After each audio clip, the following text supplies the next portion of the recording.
আছো বন্ধুরা? Welcome to my world. আজকে আবার ঘুরতে বেরিয়ে পড়ছি। আজকে যাচ্ছি আমরা জনাইতে। আর জনাইয়ের কোন জায়গায় যাব সেটা যদি দেখতে হয় পুরো ভিডিওটা কিন্তু দেখতে হবে।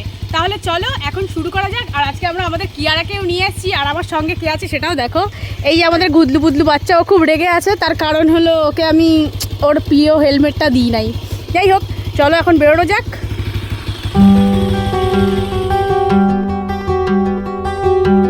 আজকে আমি আর ঘুদলু দুজনেই বেরিয়ে পড়েছি আমাদের কিয়ারাকে নিয়ে কালীপ্রসন্ন মুখোপাধ্যায়ের বাড়ি দেখার উদ্দেশ্যে। আসলে এটি হলো কালীবাবুর বাড়ি। কালীবাবুর বাড়ির ঢোকার সামনেই দেখতে পারবেন দুটি জোড়া শিব মন্দির। এই জোড়া শিব মন্দিরের পেছনে একটা কাহিনী রয়েছে। সেটি হলো এখানে কালীপ্রসন্ন বাবু ছিলেন একনিষ্ঠ শিব ভক্ত। তারই একটা নিদর্শন এই দুটো শিব মন্দির।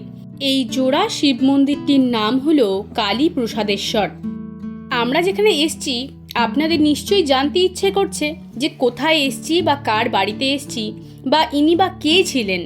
তাহলে আসুন জেনে নিই এই কালীপ্রসন্ন বাবু বা কালীবাবু কে। মেলবন্ধন পুস্তিকা থেকে পাওয়া যায় কনৌজের মহারাজা আদিসূর্য 5 জন ব্রাহ্মণকে নিয়ে এসেছিলেন বাইরে থেকে। একজন ছিলেন গঙ্গানন্দ উপাধ্যায়, তিনিও এসেছিলেন এখানেই। পরবর্তীতে উপাধ্যায়রা উপাধি লাভ করেছিলেন মুখোপাধ্যায়। তারই বংশধর এই কালীপ্রসাদ মুখোপাধ্যায়। আর তিনি ছিলেন ইস্ট ইন্ডিয়া কোম্পানির একজন দেওয়ান। তিনি ছিলেন খুবই দয়ালু এবং পরোপকারী একজন জমিদার। এখানে কিভাবে আসা যাবে প্রথমেই বলে দিই, হাওড়া থেকে কর্ড লাইনের ট্রেনে উঠলেই জনাই রোডের স্টেশনে নেমে পড়বেন। স্টেশনে নেমেই যে কোনো অটো বা টোটোকে যদি বলা হয় কালীবাবুর বাড়ি যাব, তাহলে আপনাকে মাত্র 10 টাকার বিনিময়ে নিয়ে আসবে এইখানে। এটি কিন্তু রাস্তার একদম পাশেই। আর হ্যাঁ, দরজা দিয়ে ঢুকেই চোখে পড়বে নাট মন্দির।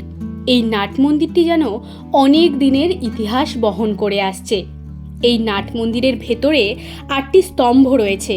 এই 8টি স্তম্ভ যেন ইন্দো ক্যাথলিক স্থাপত্যের নিদর্শন।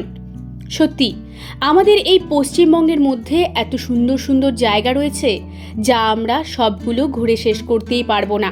আর এটা কিন্তু হুগলির শ্রীরামপুরের মধ্যেই পড়ছে। কালীবাবুর বাড়ির পেছন দিকেই রয়েছে সরস্বতী নদী, যা এখন প্রায় শুকিয়ে গেছে।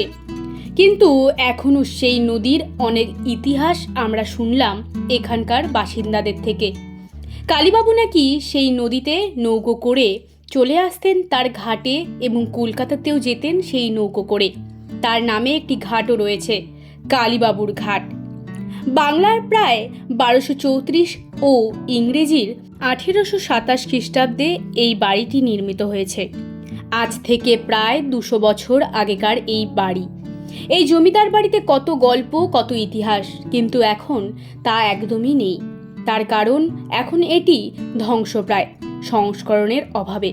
শুধুমাত্র বছরের 4টে দিন এই বাড়ি জমজমাট হয়ে ওঠে। আর তার সঙ্গে এই জায়গায় তৈরি হয় এই এলাকার বেশিরভাগ দুর্গা প্রতিমা, যা আপনারা দেখতেই পারছেন। আর কি, এখান থেকে আমাদের বেরিয়ে যাওয়ার পালা। আর আপনারাও চাইলে ঘুরে আসতে পারেন এই জনাইয়ের এত সুন্দর একটি বাড়ি, কালীবাবুর বাড়ি। আর কি, আমরা আবার বেরিয়ে পড়লাম আরও সুন্দর সুন্দর জায়গায় ঘোরার উদ্দেশ্যে। আপনাদের কাছে একটাই অনুরোধ, ভিডিওটা যদি ভালো লাগে তবে সাবস্ক্রাইব করতে একদমই ভুলবেন না।